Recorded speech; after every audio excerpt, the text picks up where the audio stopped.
Insane poetry. Welcome to the Meister Menagerie, man.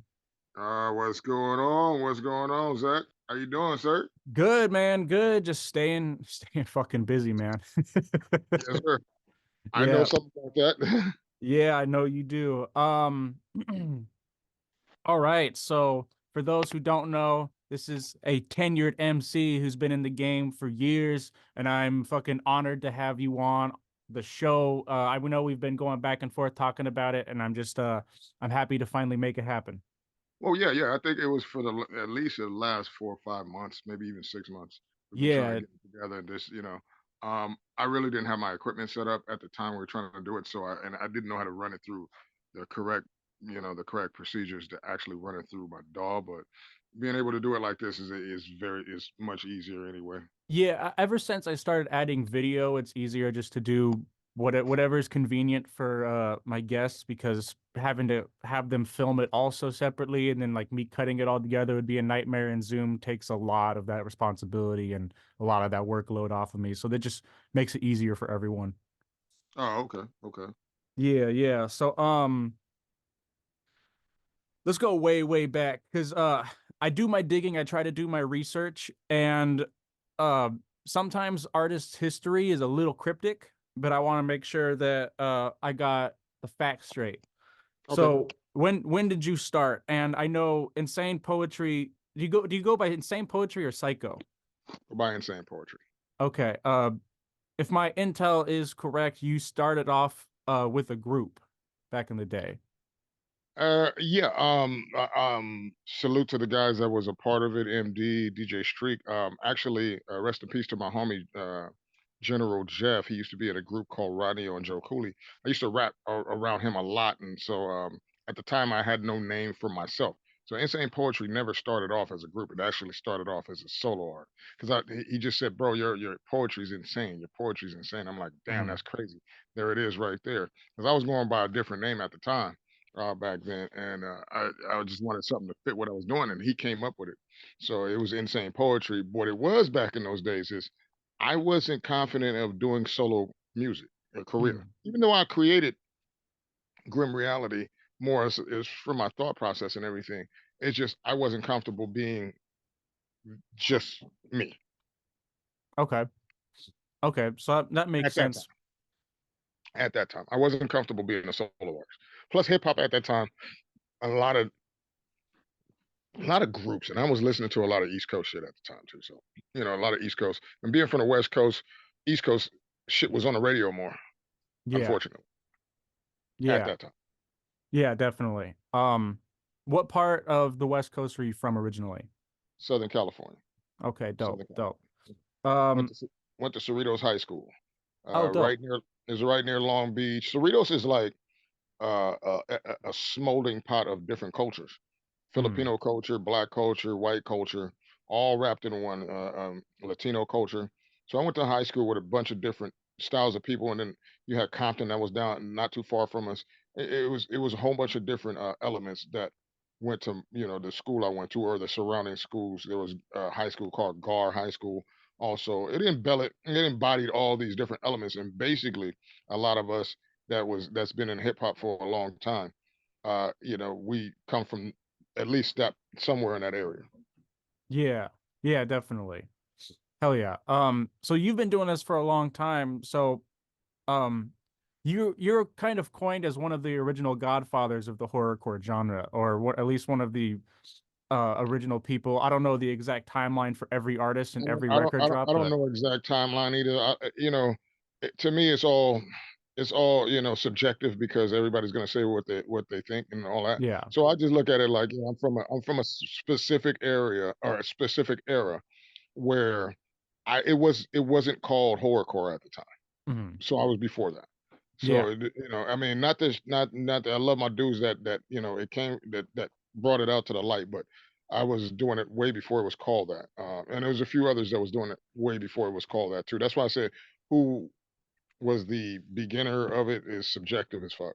Yeah, yeah, definitely. Which brings me to my next question, because normally I ask where people get their influence and style from, but like because you were one of the original people doing that sound, like you said, subjectively on the timeline, like where did you get the influence for the style for the I'm a hip hop head. I'm a hip hop yeah head, bro. First, the first and foremost.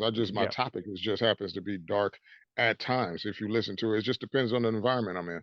My earlier music had a lot more reflection towards street shit, and mhm, of course, because I lived a certain way back in those days. So the reflection of that, but the lyricism and everything, that all comes from listening to really dope artists, from Rakim all the way. I mean, I can name a lot of yeah old school artists and stuff like that. Shout out to the 50 years of hip hop and everybody involved in it. But I've listened to the Eminems and the Brother Lynches and a whole bunch of different the Tech Nines, a whole bunch of different artists that give you, like different like you listen to a guy mhm, named Crooked Eye and you listen to my guy Donnie Menace, everybody that's, you know, more lyricists, they've been that way for a while. It's just we just yeah packages in our packages or how our presentation is usually, for what works for us. Works for me. My presentation might be different than Tech Nine or Lynch or some of the dudes X-rated or some of those guys that's still doing it, mhm, and they created their own lane and they're doing it on their own level. The Necros, the Ill Bills, big shout out to those guys, man. You know yeah what I mean? So, absolutely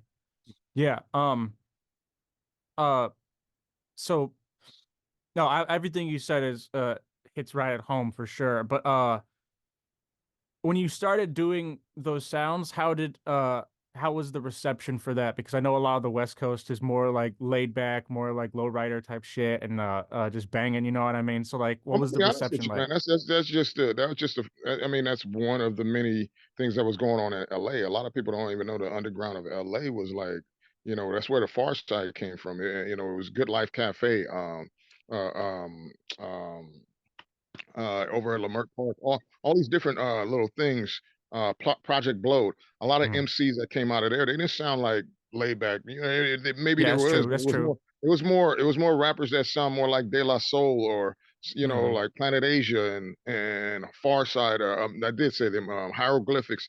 I can name a Yeah. whole bunch of them, man. Tribe Called Quest. All that shit was influenced, but you had so Hmm. many different dudes that they had their own. I used to go to this place.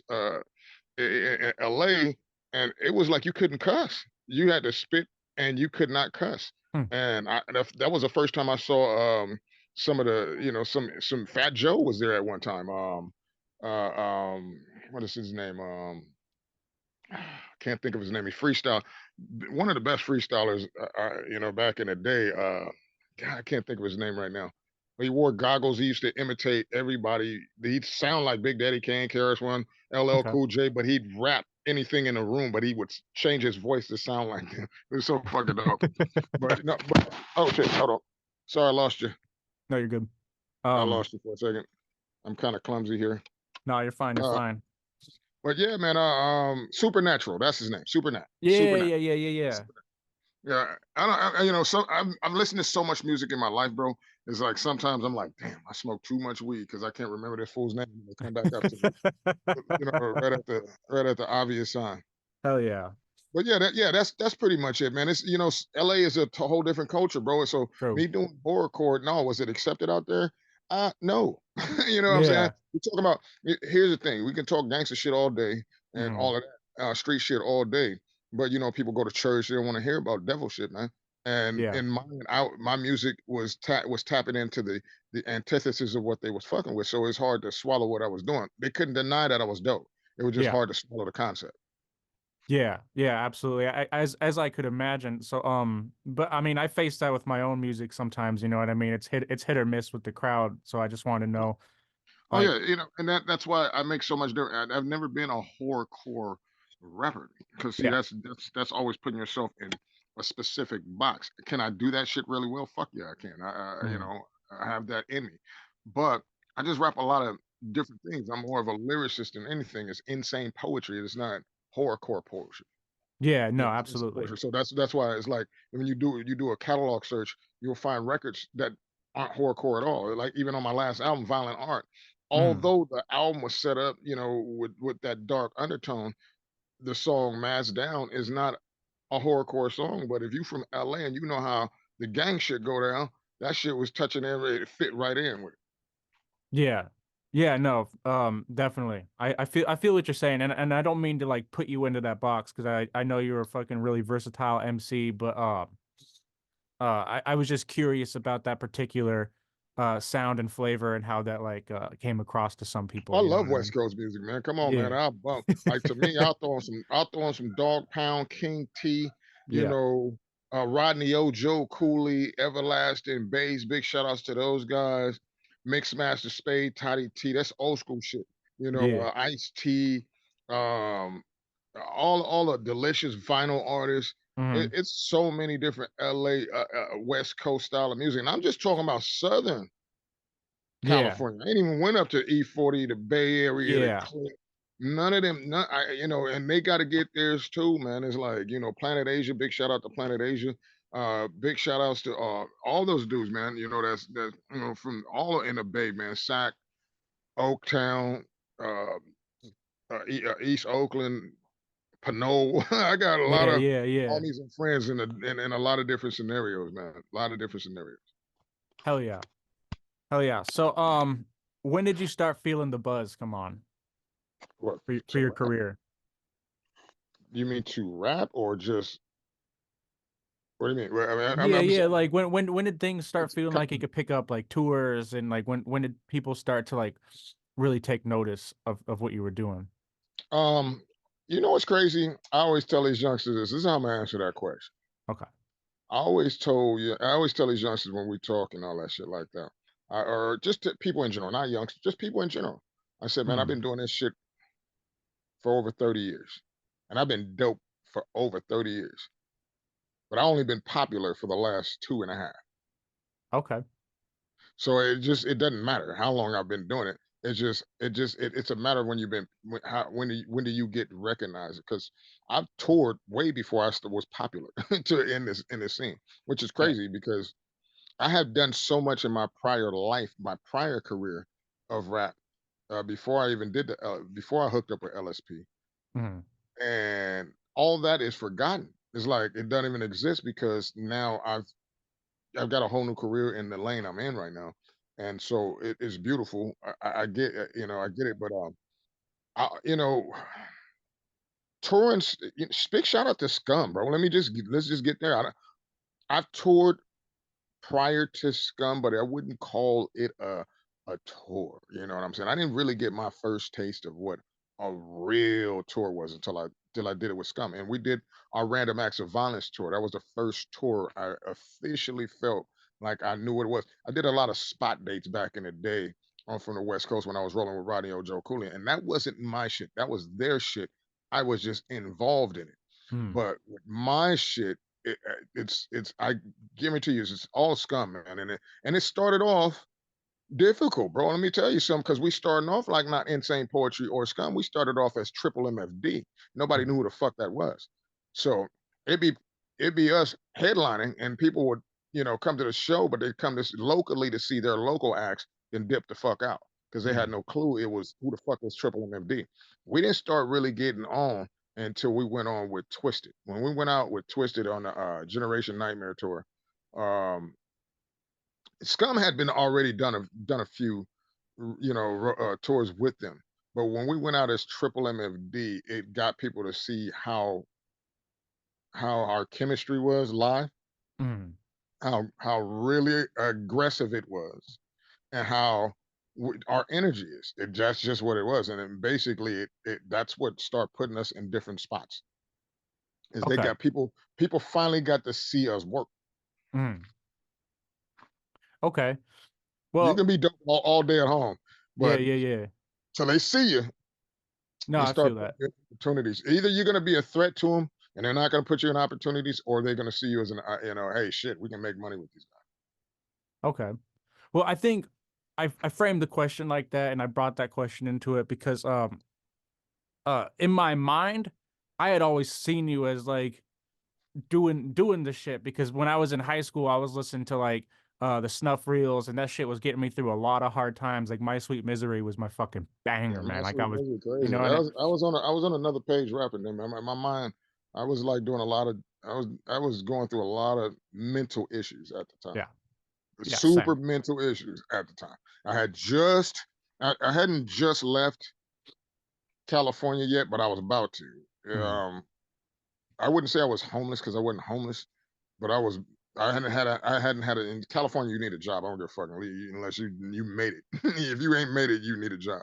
Yeah. And it was like hard because the type of job I was doing, I was working for real estate industry for a while, and that shit just had a bad turn, and I couldn't find anything, and anything that would hire you wanted you to work for 3 months before you can even see any money. And I wasn't living like that. I wasn't living like in California to where I could just chill for 3 months without pay, you know. Yeah, But yeah. I probably should have did it because I chilled for a whole year without pay, and and certain things, one door closes, another one opens, So former alliances that I was working with at the time, we decided, it was decided for us to split ways, and that's when me and Scum had been working together pretty much at that time anyway, so it was almost like inevitable for me to do that.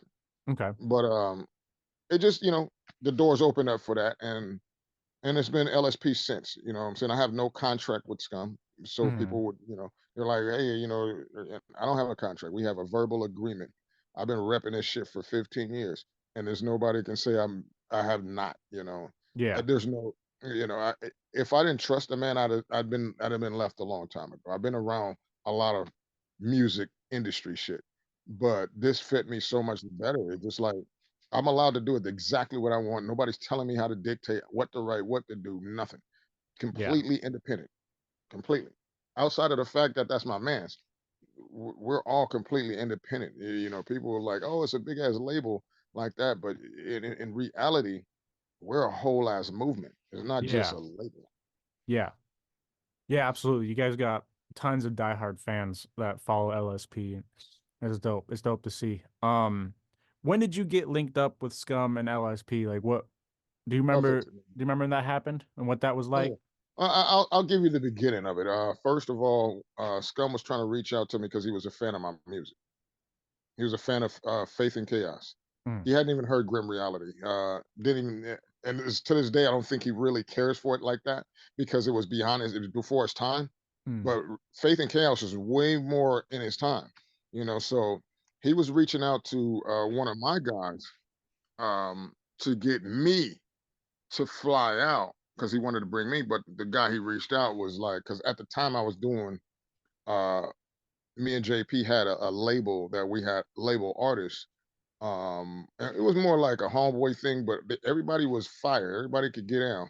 But when we was working a lot, recording a lot, and I guess at that moment, when my bro hit him up, he asked him, how can I get in, with IP, and he told him what he was trying to do, and I guess the dude was trying to negotiate everyone to come down, and Scum was like, I can't afford to do that.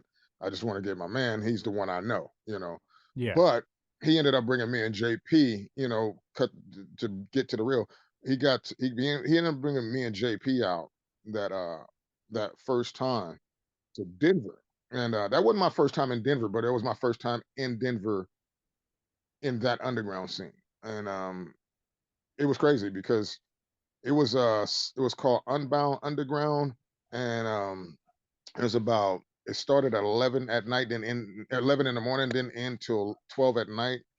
And there was just local artists, overseas artists. I mean, not overseas, but all over the country. People there, man. I met Liquid Assassin that night, Killer C. Um, this group called Woodpile. What's funny is the group called Woodpile, who SIBO signed, their road manager used to work for KDAY, a radio station I DJ for. Mm, Didn't even know that shit until I saw this dude there. So it's like, you know, so we got out there, we did our thing. I performed. My boy Frankie Grudge, his mom passed away that day, and he still performed. And he had about 600 motherfuckers watching him. Soon as he got off stage, I got to go on next right after him, and it was like 15 people watching me. Shit's crazy, shit mad wild, bro. yeah, So to yeah. go from 15 people to go to where it is now, it's a beautiful thing, man. It just shows you got to have the intestinal fortitude to say, you know what, hey, I got to come outside of my comfort zone because I used to rock with Radio and Joe Cooley all over the place. I've been Mm, all over the United States with those guys. but to do it when it's under your own name and your own scenario, it feels better because you are the cause of it goes well or you're the cause of it doesn't. Yeah, yeah, definitely. Well, I guess since we're talking about shows, I guess my next question is, do you have what are some of like the craziest moments that you've had on the road that are like memorable that you could think of? I'm gonna be super real, bro. And okay, well, I mean, I was on tour on Accessory to Murder last year. I'm just gonna say this one because that's the one I remember the most. Okay. Um, we're in New York, up in Buff, not yeah, well, we're in Buff, we're in Buffalo, out there in the Buff. Um, we're performing at this bar and grill, right? But we're early and shit. So I decide I want to go get some wings and shit, go get something to eat, little sip, do my thing. So I'm trying to locate the place. So I'm walking behind the venue and walking out to the streets, to the community. Hmm. And homie come out, old man come out, right? He come out, and it's mad cold outside. Homie come out with a big ass, long ass jacket, holding a diaper full of shit, naked than a motherfucker, shit all over his leg. And he says, "Hey, how you doing, sir?" And just walks right by me like I didn't see all that shit. I'm just like, man. And I've had a lot of kooky shit happen on the road, but that one's the one I Yeah. remember the most at Okay. this point. Okay. That's dope. What was your favorite stage moment then, aside from that? Like, is there Oh, a moment where oh you're no, like, this crowd is on fire? um, my favorite stage moment. I have two of them. Okay. There are two different parts of the year, two different years, two different eras actually in my life. I'm just tying my shoe up for a Yeah, second, yeah. real No worries, no worries. quick. You're good. I'm gonna fuck up the interview, but at the same time, all right. The My first one, man. I was with that group I was telling you about earlier, Rodney O, Joe Cooley. They were doing Summer Jam in the Bay Area for KMEL 106, and this is the second one they did. At this time, I had a song with them, video that was popping, um, video bound, video jukebox, everything. It was cracking. Uh, Major radio play, everything. I didn't know this shit, but we get there, and our song has been playing quite a while. I didn't know how much it was playing, but we're there, and it's like 20,000 people are there, right? Um, we go on stage and my part come on and mind you people are looking like it's so many motherfuckers they look like ants, like it Yeah. just so many heads out there, and I'm doing my shit, my verse off of their song called Get Ready to Roll, and I'm on that video, Mm. everything, and I'm doing my shit, and I put the mic out to the crowd and they're singing some of how you gonna reason with a psycho, Yeah, I'm not the yeah, ex, yeah. bro. Hey, real shit, that was one of the craziest moments, man, in my life. And that was in that back then in that era. Okay. Um, First time I was at Carl's Tavern in Indiana. I was on tour. This is my own thing. That was Radio's thing, the prior story I just told you. Yeah, yeah, This is yeah. more of my own scenario. We're on tour. It's cold as fuck. We pull up to New Haven. I don't know the place. Um, the dude who's throwing the fucking show bails out. The promoter bails out, so the owner has to show up. The owner's name is Davis. He has no clue that I'm playing it. And then so all the guys telling me, oh man, it's supposed to get packed in here later. And I'm like, fuck that. I go to the van, go to sleep. I'm like, shit, I'm burnt out, burnt out. Yeah, yeah. They come wake me up and say, bro, you need to come inside. Man, I go inside because it's small. It's a small venue. I go inside, it's all elbows and people and all kind of it just compacting that bitch like it's hot and sweaty. I'm like, oh shit, okay. And then the owner comes up to me. He said, you insane poetry? I'm like, yeah. He said, bro, I got your record with Sutter Kane. He said, can you do some of that tonight? I'm like, I don't have any of that with me. I didn't have any of that music with me, that type of music with me. It Yeah. was just all hip hop shit I was doing, and so I'm like, don't, bro. He's like, man, it would make my. He said, can you do it off YouTube? Can you do one song off YouTube? I'm like, fuck yeah, I can. And from that day on, and it was like we were there till 3 in the morning. Fuck, drink. They was giving us drink. It was just crazy. It was one of the most craziest nights. The unexpected night. Love was crazy. People all over the fucking the bar, top of the bar, getting it in. It was man, the wings with the food was crazy good.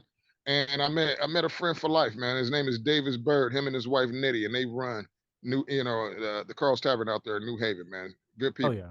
So salute to them for sure. Hell yeah. That's dope as fuck. So I got two questions from each of those stories then.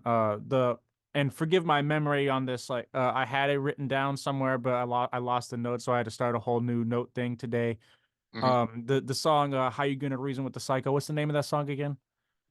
That Uh one, that is that's it's the that's Reason that's with the what it. Psycho? Okay. Yeah, how you gonna reason the cycle? Yeah, Uh I was told, and correct me if I'm wrong, but I was told that the video for that was played on MTV at one point. yeah, yeah. Yeah. More. I don't remember it being on MTV. I think it might have caught once or twice. I don't remember it. I think I would have remembered it on Yeah. MTV. Um, it could have. It might have Yo MTV Rap might have played it once. I have no idea, brother. To be super real, that would Okay. have been something I would have remembered though. Okay. To Yeah, be honest, someone told me that it was played. Maybe I'm getting the TV station wrong. Maybe it was a different it, station, it, but I don't know. I mean, it could. I don't know. I know Sirius Radio plays it right now, but as far as the video, I don't remember it being played on any of those major, even BET, and BET wouldn't play it anyway because it was. I guess it was when I don't know, man. I just think it was before Flatliners got their deal, and mm, they had major budget behind it, and people I was fucking with didn't have, they had Sir Mix a Lot on their records, and he got all the budget. They didn't believe in my Nasty Mix. Never believed in my record. They just thought it was different. mm, okay, I see. Well, that okay. So my next question is just moving on from that.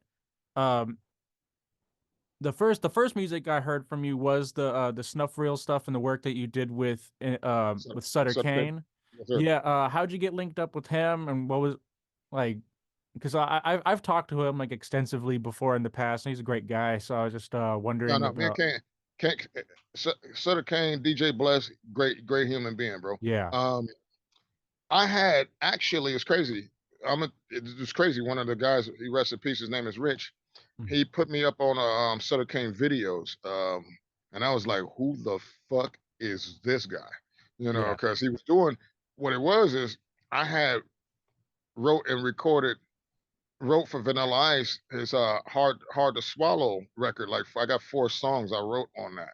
But I was, and when I was working with Ice at that time, he was telling me he was going to give me a challenge. It was more like he was working with Ross Robinson, who was doing, the metal and the rap thing together. And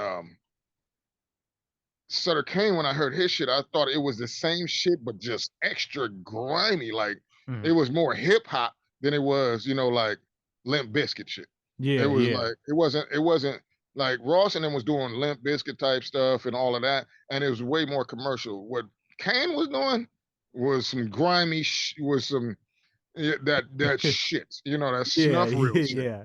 You know what I'm saying? So, and I got to see that shit. And so one day I'm at work, bro, on everything. Um, I'm sitting there. I'm working at a student loan consolidation company, and I'm on the phone, and I get a buzz through. This when MySpace was cracking. I Mm. get a buzz like, "Hey, this is DJ Bless Sutter Kane. I'd like to, I love your voice. I'd like to fuck with you." And I'm like, "What?" It was all organic, Hell all yeah. organic. And so he hit me up. We worked. We talked for hours. We talked about hip hop, all kind of shit. Mm. And then we got to construct that record. Hell yeah, man. Big shout That's out to Sutter sick. K, man. Big Yeah. shout out to Definitely. DJ Bless. Yeah. That dude's a genius, bro. Let me tell you. Let me Yeah. keep it a thorough thousand. That dude's a fucking genius. Yeah, yeah, he's fucking great, man. And one of the songs that I performed when I opened up for you, he produced the beat for that, and I've got a handful of instrumentals I'm sitting on for future projects. Love his production is fucking just Crazy. punch someone in the face heavy, man. Oh Yeah, I yeah, love it's that heavy. shit. It's heavy. It's heavy as fuck. I love it. Yeah. Yeah, that fucking that track you guys did together, Shooter in the Face, that one's like Oh one of yeah, with yeah, Reverend Fangoria. yeah, that one's fucking heavy, man. I love that shit. So you ever done any festivals? I try to keep track on like everyone's shows, but flyers start to disappear like into Oh, obscurity after a I do while. festival. I didn't do the gathering last year. The year before that, we headlined the gathering. Oh hell Um, yeah. float. I do whenever whenever it's necessary. If it's feasible, I'll do them. If not, then it is what it is. But I got some people have festivals that really ain't. They just overblown ass shows. And Yeah, then yeah, there's yeah. festivals. So I yeah, feel that. I pick the ones that make sense. Makes Yes. especially. I mean, it's like I said. You're going out there for a day or two. Expenses need to be taken care of, and everything is business. It's like to get me out the house, I need some business need to happen. Yeah. Yeah, I get that. So you've done the gathering before you headlined it, you said. Oh yeah, I mean the whole crew, LSP. We Yeah. had not last year, but the year before Okay. headline. How We was actually that? headlined the main stage and the second stage, Oh, sick. That's sick as same fuck. night, Fuck same yeah. night, Hell yeah. How do you like that whole event? I've never been, so like I love Oh asking no, people their that was my experiences. eighth one. That was my eighth one, bro. That was my eighth one. Yeah, yeah. So I got to see it being on the third stage, and no, and you got to have some fans that come fuck with you. I got to see it from many different angles, man, over the years. So I got to play the main stage a few times in my whole time doing it there. So big shout out to everybody at Psychopathic Records too. Yeah. That allowed us, Billy Bill, and and everyone over there that actually allow put the word in for us to have some love over there, man. Because the last time I went to the gathering and walked around, and for the whole 4 days, man, it was super love there. It was like way different than any other time I had been there. So I appreciate all those guys over there for giving LSP that look. Hell yeah. Hell yeah. Speaking of like festivals and big shows, Gore Fest. Uh, Um, how long you been doing the Gore Fest for? As long as you've uh, been rocking it's with it's them? yeah, yeah. I mean, I've only missed one, and that was the first one. Okay. Yeah. Okay. I'm fully in it. I'm a part of it. Okay. So yeah, yeah, that's in your I blood. work there. Gorefest is I don't just perform and rap and get drunk and all that and party. No, me and Scum and Lynch, we work that bitch. We Yeah. have to work. So it's none of that extra party and none of that shit. We watch Yeah. everybody get twisted, have a good time. But the thing about Gorefest for us. We always hate it. Everybody else loves it, but we love it. Don't get me wrong, but we're working. You know what I'm saying? So Yeah. it's like one of those things that we're committed to doing and making sure everybody else has a good time. Yeah. Hell yeah. I mean, that's another one of those events that I've been wanting to go out to. I just gotta fucking book the ticket one day and fly out there, you know what I mean? But You really need to experience it, man. And it's been great the last few years too. And it's great because there's so many different artists from all over the country that come out and perform, and mhm. everybody's like love is not it's no bullshit. It's like everybody got a lot of love, and Hell yeah. so yeah, it's great time, great time. Hell yeah, man. Well, one of these days I'll be coming out there for sure. Shit, where are we at now? Let me check my notes real quick because uh I'm just enjoying I, this I conversation, got man. about 10 minutes left on my phone to be Okay. super. I Yeah, don't want to. okay, well then let's wrap it up with my with the last two things that I usually ask. No worry. All right, so promote any new music or shows you got coming up. Let's do that. All right. Well, first of all, this upcoming week, January 19th, you can catch me along with my brothers Chucky Chuck and the DRP. We are basically known as the Nomads, and we will be at the Main Street Bar, actually in Toledo, Ohio. And then the next day we'll be in Club Annex on the 20th in Wisco, and I think that's in Cudahy, Wisconsin. So I Okay. got those two coming up. Obviously, February I'm working to book anything for one-offs and anything like that. And in March, me and Scum are back on tour with Tabo the Truth. So yeah, we're gonna be hitting the road with Tabo, man. Tabo just got off with Tech, ISO, Hollywood Undead. And Oh so, yeah. and so us doing that is looking really good, really positive. Big shout out to Table the Truth and his people. And big shout out to my man Matt MTM. He's my manager. I think you met him at the show in Mojave. Yeah. Um, Matt is putting it together, and and going on another run, staying busy, brother. As far as projects, man, I got a mixtape that I'm working on right now. I was gonna call it Creative Destruction 2, but I'm gonna change that because I kind of want to leave what's old. Like people want me to do a Grim Reality 2. I'm like, I don't want to do it too. I don't Yeah. want to do it too. I want everything to be its own shit. Yeah. So I got if I'm gonna do a mixtape and I want to do a volume of mixtapes, I'm gonna do this one. It's called Unhinged. And so I got artwork, everything. So it's like um I'm working on that. Soon actually this whole for until this month is out in February, I'll be working on pretty much that project. Team Guillotine, let me throw that out there. We got 3 more songs. We haven't put a record out in 5 years. So Team Guillotine, me and JP, we Mhm. got some new things we're gonna unleash here pretty soon in May. It'll probably come out in May. Okay. Um, just working. I think me and Scum is gonna start working on the next Triple MFD project here as soon as I get off tour. So it's Yeah. like soon we get off tour in March. Um, I would say sometime in April around my near my birthday. I'm gonna fly to Denver and spend 2 weeks there and work knock out another triple MFD project. But yeah, in the meantime, in between time, man, I got Patreon. I'm about to drop that on Monday. Um, just a lot of different things, man. Just trying to keep things moving. Kind of doing what you doing. I'm gonna talk to some people. Um, but I'm gonna tell people my truth, talk stories, tell them about my stories. A lot of shit on my Patreon that I don't do or don't put Mhm. out, that we'll be doing on there and stuff like that. So um, all my mixtapes, I'll be shooting through there. I want a whole different vibe and everything like because if you're gonna jump on a Patreon, you need to have more content than what you would just put on YouTube or what I would put on Facebook or Yeah. anything. I need to have a lot more content that I want to do, and I don't want to do it on YouTube or Facebook because I feel like I'm just wasting that space. I'd rather give people that really fuck with what I'm doing Mhm. some other energy. Yeah, definitely. And I gotta say, man, you guys fucking rock it. So anyone out there listening, if you haven't seen Triple MFD or Insane Poetry perform, go check it out. Yes, Yeah. yes, yes, man. Go. Hey, if you haven't seen Triple MFD, it's Make My Motherfucking Day featuring myself, Insane Poetry, and my brother Scum. You can go check him out on all digital outlets and everything like that, all social media outlets.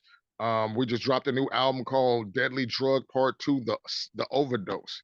Mhm. Very dope album. You know, if you like that kind of vibe and everything, like just check us out. All right, Hell yeah. I'm Insane Poetry. I got a whole catalog and a whole, you know, bunch of material and content to check out as well. I'm Yeah. everywhere. Dope. Dope. Definitely check it out. Okay, so this is the Oh, last oh, oh yeah, oh, yeah, yeah, oh! yeah, My yeah, last yeah. thing I gotta say, I gotta do this. Yeah, Get all our merch. It's cold as fuck outside. You need some merch. yeah. Fuck that shit. You gotta do that on the L, bro. On the Yeah, motherfucking L. definitely. www.gorehop.com. Go look it up. All our artists, Michael Lawless, Matta Pelly, Yeah. Smalls One, Scum, myself, Triple MFD, Beast Mode Warriors, Damian Quinn, Razor, Donnie Menace, who just dropped some new shit. Yeah, yeah. Death Foretold, Fiasco, uh, uh, True Killer. It's so many of us Yeah. still some are not as active. My man Class, Hex Mm. Rated. I'm like some of us is not as active as others. And that's all right. Life is life, bro. Yeah, But they yeah, still yeah. LSP and they still with everybody's still with the fucking fuck shit. So Definitely. you want to So look out because Class is getting ready to drop some heat too. I'm about to put I'm about to put a bullet in the chamber with him soon.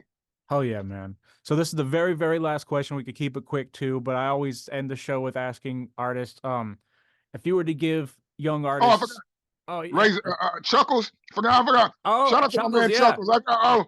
Oh, fuck that. Shout out to my man Chuckles, bro. Chuckles is that dude for Shout out sure. to my man Chuckles, yo. Hell yeah. LSP, Cody Manson. Yeah.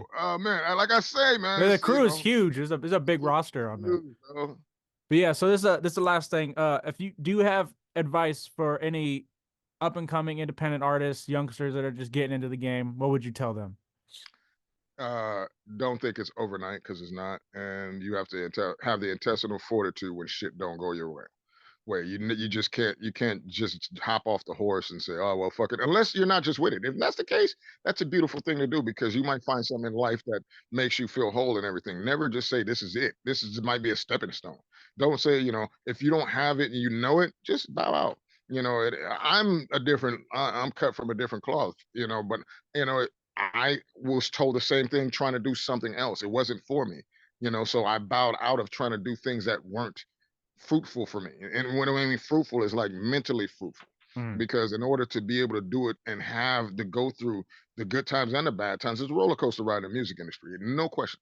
Um, you have to have an intestinal fortitude for it, man. And if you do that, man, it will pay off for you. Invest in yourself. Nobody's gonna love you like you do. Swear to God. absolutely. Yeah. But hey, I heard this. Busta Rhymes said this, and it's so true. You can believe in yourself so much that people think you're delusional until your delusion starts coming to life.